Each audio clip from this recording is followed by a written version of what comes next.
Yeah, so we were at the summit for 7 years.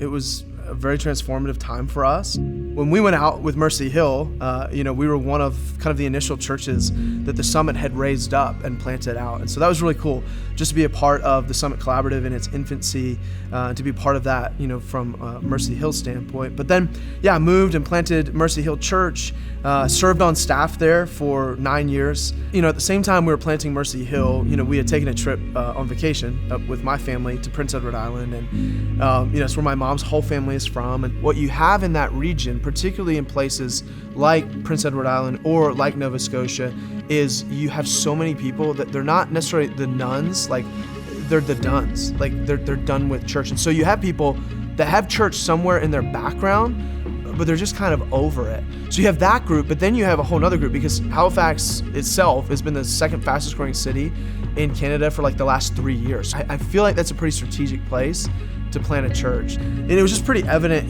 just getting in conversations with friends and family that I had known from growing up and going there, that there just wasn't a lot.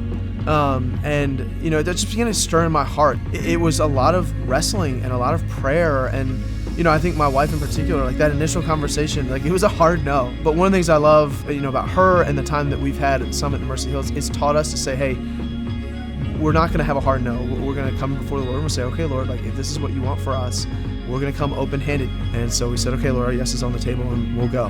We moved up to Halifax with 9 people, 9 adults from the States, and our 5 kids. So there was 14 of us that moved from the States, and we joined up with 16 other adults that were there.